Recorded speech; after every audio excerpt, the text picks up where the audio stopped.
A wonderful day, everyone.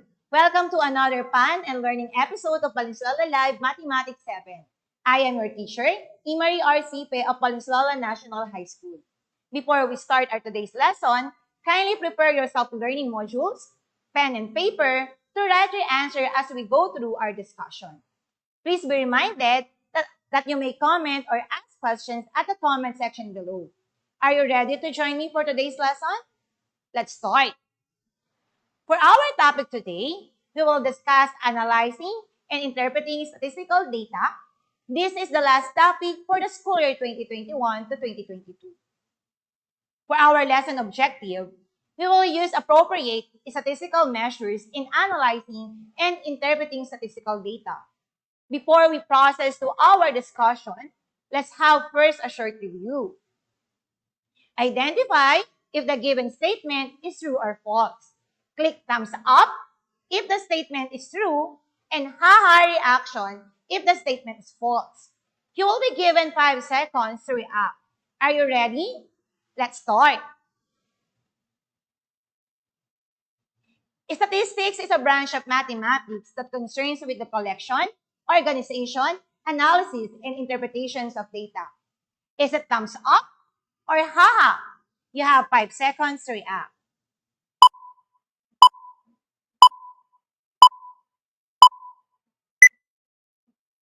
Time's up.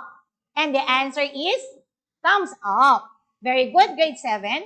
Let's now proceed to the second statement.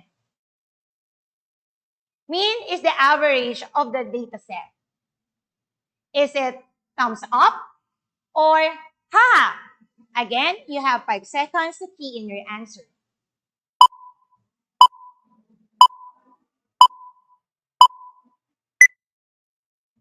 Time's up. And the answer is thumbs up. Did you get the correct answer? Very good, grade 7. Moving to our third statement. Frequency distribution is a table that presents the values listed in the dataset and their frequency. Is it thumbs up or haha? You have 5 seconds to react.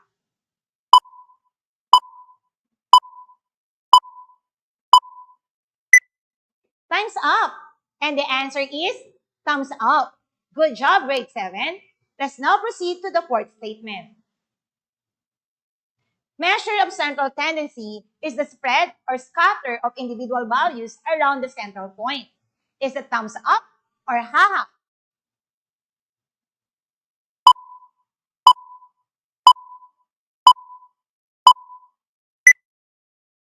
Time's up. And the answer is haha. It should be measures of variability. Did you get the correct answer? Good job, grade 7. Let's now proceed to the last statement. Variance is the average of summation of absolute difference between each scores and the mean. Is it thumbs up or a haha?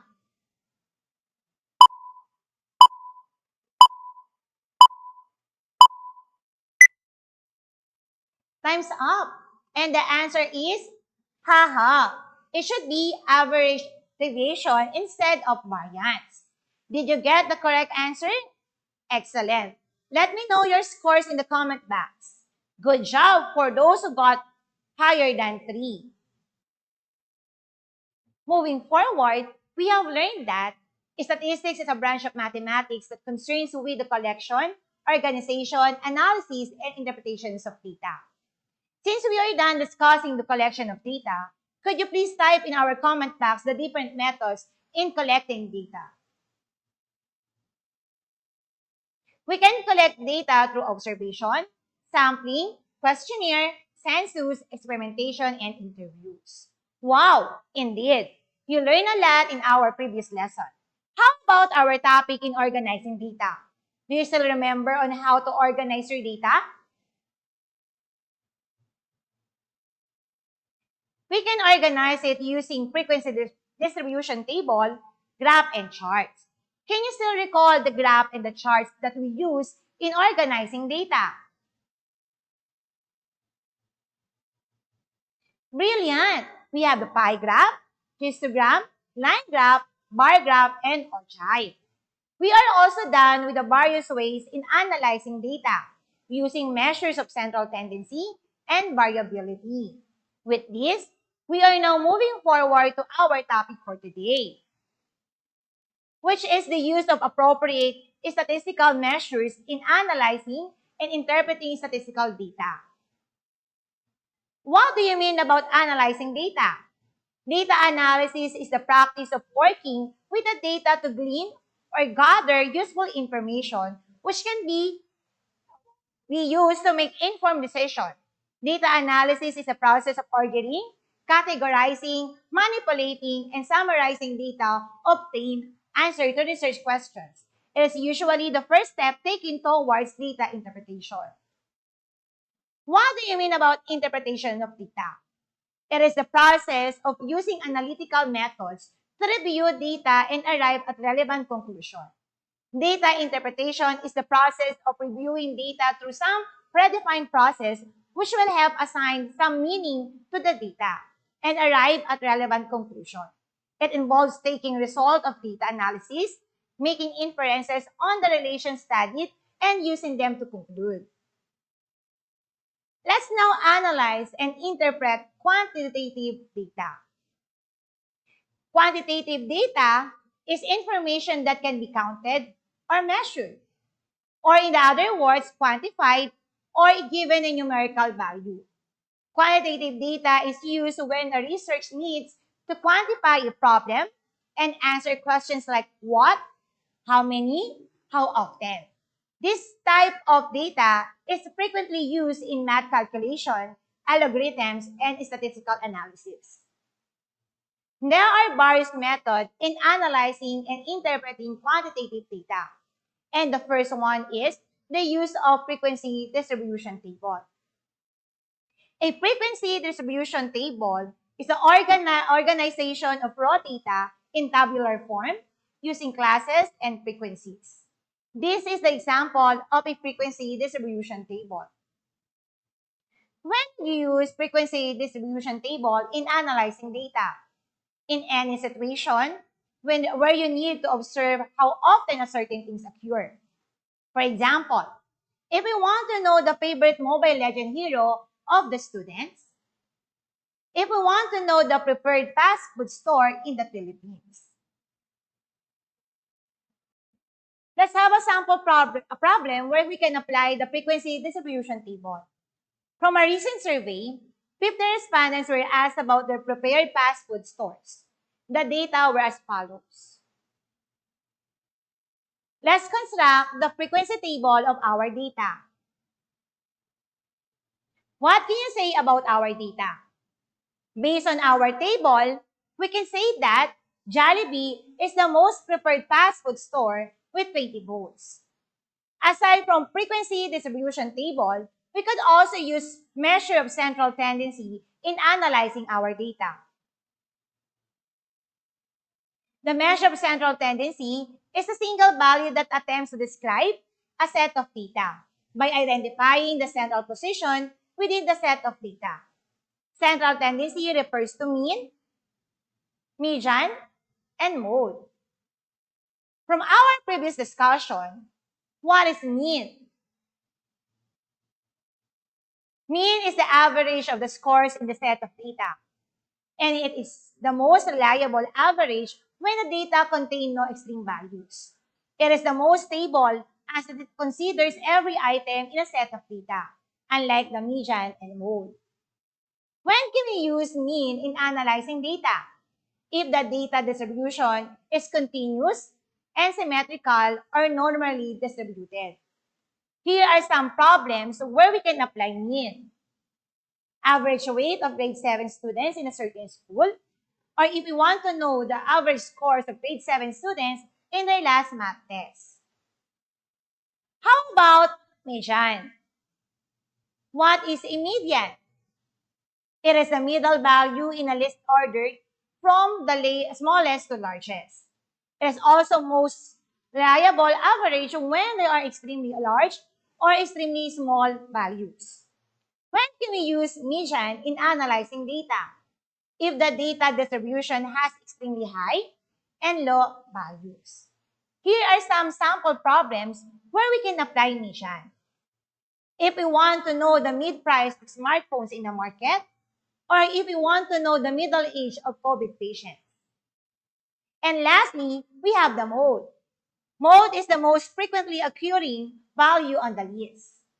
When can we use mode in analyzing data? If you want to determine the most frequent item or number in a list of data.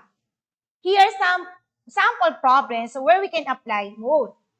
If we want to know the favorite fast food stores in the Philippines, or if we want to know the cell phone brands with the highest sales in the past 3 months.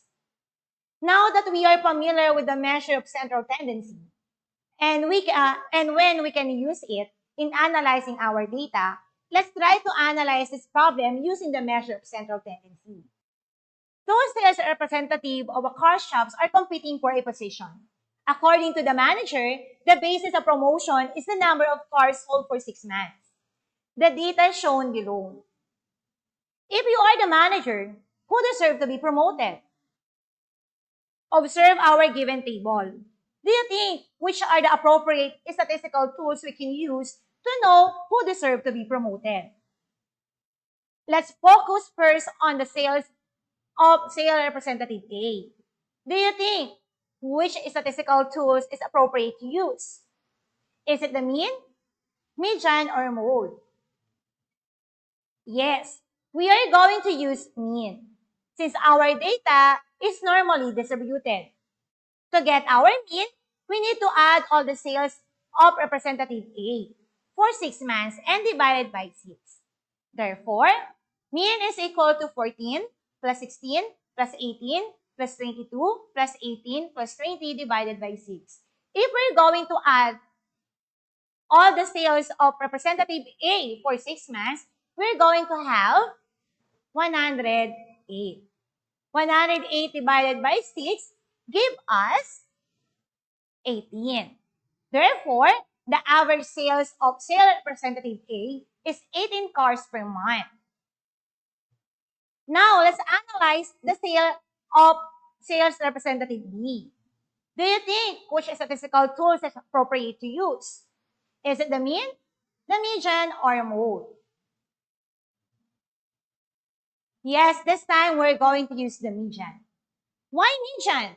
Because as we notice in our given, we have extreme values. His sale last April are too high as compared to his sale in other months. With that, median is the best to use. Remember, median is best to use if the data distribution has extremely high or low values. Do you still remember how to get your median? Yes, we need to arrange the number from lowest to highest. Arrange the number from lowest to highest. Comment your answer on the comment box.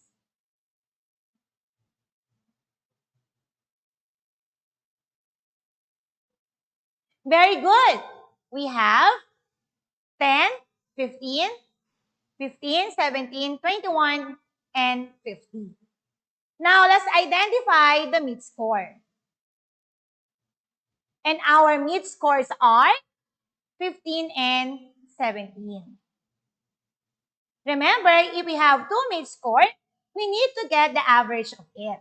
Therefore, 15 plus 17 divided by 2, it gives us 32 divided by 2. The average sale, it gives us 16. Therefore, the average sales of sales representative B is 16 cars per month. Now, who do you think deserve to be promoted? Yes, very good. It is sales representative A. Now, it's your turn to answer. Try to answer this problem. Megan want to know an accurate picture of household salary in her neighborhood. The salaries of people in her neighborhood are 14,000, 54,000, 22,000, 18,000, and 20,500. What measures of central tendency will be most accurate to use? Yes, it's median. So what is our median? Our median is 20,500. Therefore, the average salary of Megan's neighborhood is 20,500. Measure of variability is also used to analyze quantitative data. Measure of variability or dispersions describe how far the data points tend to fall from the center. The common measures of variability are range, average deviation, variance, and standard deviation. The two most commonly used measures of variability are range and standard deviation. Range is the distance between the highest and lowest scores in a distribution. The range generally gives you a good indicator of variability. When you have a distribution without extreme values, when paired with measures of central tendency, the range can tell you about the span of the distribution. While the standard deviation is the average amount of variability in your dataset. It tells you on average how far each value lies from the mean. A high standard deviation means the values are generally far from the mean, while a low standard deviation indicates that the values are clustered close to the mean. The standard deviation is used in conjunction with the mean to summarize continuous data, not a categorical data. In addition, the standard deviation, like the mean, is normally only appropriate when the continuous data is not significantly skewed or has outliers. Here are some methods or strategies to analyze our qualitative data. But first, what is a qualitative data? Qualitative data describe qualities or characteristics. It is collected using questionnaires, interviews, observation, and frequently appears in narrative form. The analysis of qualitative data is conducting by organizing the data into two common themes or categories. It is often more difficult to interpret narrative data since it lacks the built-in structure found in numerical data. Here are some of the methods or strategies to analyze our data. First, we have the interview or focus group. Interview is generally a qualitative research technique, which involves asking open-ended questions to converse with respondents and collect illicit data about subject. Interviews can be face-to-face or online. When are we going to use interview and focus group? Interview is an appropriate method when there is a need to collect in-depth information on people's opinion, thoughts, experiences, and feelings. Interviews are useful when the topic of inquiry relates to issues that requires complex questioning and considerable probing. Here are some problems when we can use interview and focus group. First, if we want to know the opinion of students in the limited face-to-face classes. Or if we want to know the views of people on the result of the 2022 national election. Now, how are we going to analyze interview and focus group? First, read and arrange the data separately from each questions. This approach permits focusing on one question at a time. For example, experience with the tutoring service, characteristics of the tutors, and students' responsibility in the tutoring process. Group the comments according to the subject topics or categories. Example, characteristic of tutor, level of preparation, knowledge of content area, and availability. Documentary research is a type of study that uses personal and official documents as a source of information or evidence. These documents may include government publication, photographs, newspapers, diaries, stamps, directories, handbills, maps, paintings, recordings, tapes, and computer files, and etc. The purpose of this analysis is to create a larger story or report which you can obtain through an evaluation of set of documents concerning your topic. Documentary research is often conducted by social scientists to assess a set of documents for historical or social value, or to create a larger narrative through the study of multiple documents surrounding an event or individual. When to use documentary research?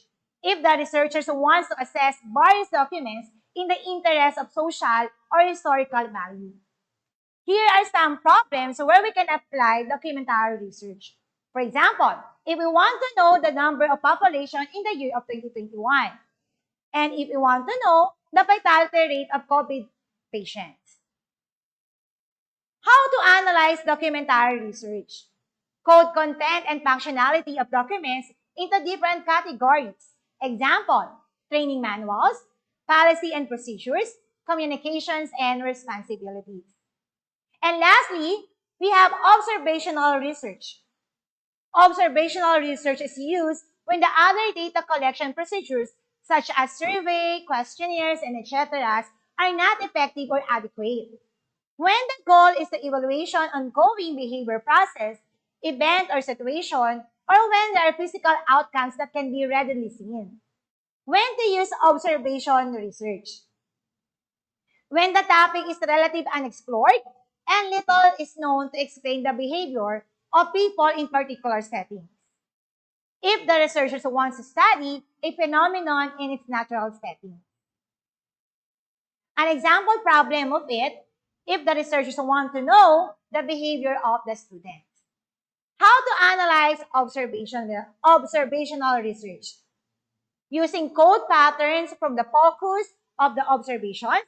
Example, behavioral patterns, amount of time engaged or not engaged in activity. Type of engagement, communication, interpersonal skills. The analysis of data via statistical measures and or narrative themes should provide answer to the assessment questions. Interpreting the analyzed data from appropriate perspective allows for determination of significance and implicators of the assessment.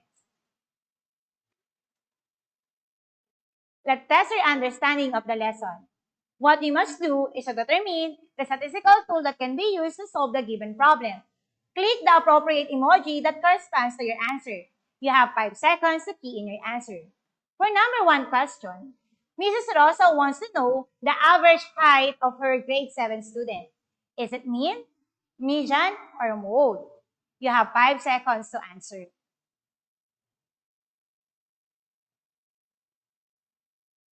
And the answer is mean. Good job. Let's now proceed to the second question. A businessman would like to know the opinion of the customer to their new product.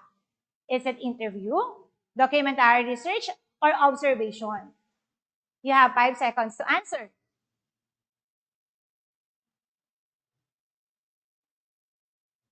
And the answer is interview. Good job. Let's proceed to the third question. The principal would like to know the preferred learning modality of the student.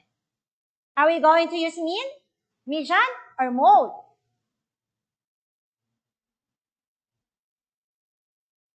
And the answer is mode. Good job, grade 7. Next question. The researcher would like to know the number of dropouts from 2015 to 2022. Is it interview, documentary research, or observation?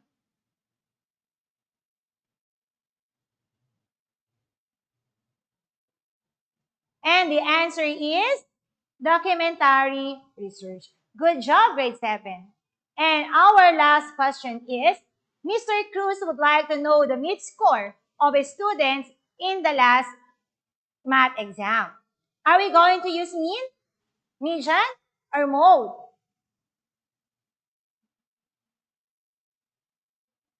And the answer is median. Good job, everyone. And for our weekly task, answer this activity and submit it to your respective teacher.